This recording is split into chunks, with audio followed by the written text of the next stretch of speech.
خالی درخت کا خواب۔ ایک خوبصورت باغ تھا جہاں ہر طرف ہریالی تھی، پرندے چہچہا رہے تھے، تتلیاں اڑ رہی تھیں اور ہوا میں خوشبو بسی ہوئی تھی۔ اس باغ میں بہت سے درخت تھے، کچھ آم کے، کچھ سیب کے، کچھ نارنگی اور کچھ کیلے کے۔ ہر درخت پر رنگ برنگے، خوشبودار اور مزیدار پھل لگے ہوئے تھے۔ سب درخت خوش تھے، لیکن ایک درخت اداس کھڑا تھا۔ یہ درخت خالی تھا، نہ اس پر کوئی پھل تھا، نہ پھول، نہ کوئی پرندہ اس پر بیٹھتا، نہ تتلی آتی۔ وہ ہر روز دوسرے درختوں کو دیکھتا اور دل ہی دل میں سوچتا، کاش میرے اوپر بھی پھل لگ جائے، کاش میں بھی خوبصورت بن جاؤں۔ ایک رات جب چاندنی چھا رہی تھی اور سب درخت سو رہے تھے، خالی درخت نے خواب دیکھا۔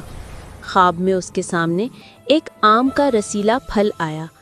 آم نے نرمی سے کہا، پیارے درخت، اگر تمہیں پھلدار بننا ہے تو سورج کی روشنی کو خوشی سے قبول کرو، وہ تمہیں طاقت دے گا۔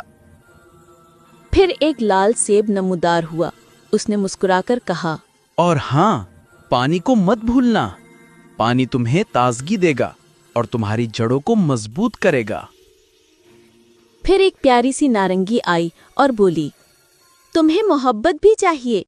اگر تم خود سے اور اپنے ارد گرد کی مخلوق سے محبت کرو گے تو تمہارے اندر خوشبو آ جائے گی۔ آخر میں ایک کیلا آ کر بولا، سب سے اہم چیز ہے وقت۔ ہر درخت کو پھلدار ہونے میں وقت لگتا ہے۔ صبر کرو، محنت کرو، قدرت پر بھروسہ رکھو۔ درخت نے خواب میں سب کی باتیں غور سے سنی، اور صبح جب سورج نکلا تو اس نے فیصلہ کیا کہ وہ ہار نہیں مانے گا۔ اب وہ روز سورج کی طرف اپنا چہرہ کرتا، اپنی جڑوں میں پانی جذب کرتا، اپنے آس پاس کے پرندوں اور کیڑوں سے محبت سے پیش آتا اور صبر سے وقت گزارنے لگا۔ کئی دن، کئی ہفتے اور کئی مہینے گزر گئے۔ پھر ایک دن باغ میں سب نے دیکھا کہ خالی درخت پر چھوٹے چھوٹے کونپلیں نکل آئی ہیں۔ کچھ دنوں میں وہ پھولوں میں بدلیں اور پھر پھولوں سے خوبصورت خوشبودار انار پھل نکل آئے۔ اب خالی درخت خالی نہیں تھا، وہ سب سے زیادہ خوبصورت اور خوشبودار درخت بن چکا تھا۔ تتلیاں اس پر بیٹھتی، پرندے گیت گاتے اور بچے آ کر اس کے نیچے بیٹھ کر کھیلتے۔ درخت مسکرا کر کہتا، میں نے خواب دیکھا اور صبر، محنت، محبت اور وقت کے ساتھ اسے سچ کر دکھایا۔ پیغام: جو صبر کرتا ہے، محنت کرتا ہے اور قدرت کی نعمتوں کی قدر کرتا ہے، قدرت اسے ضرور انعام دیتی ہے۔ ہر خواب وقت اور کوشش سے حقیقت بن سکتا ہے۔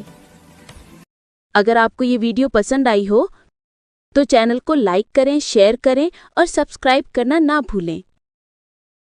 اور ہاں، اگلی بار ہم اور کہانیوں کے ساتھ آئیں گے۔ Thanks for watching my channel. اللہ حافظ۔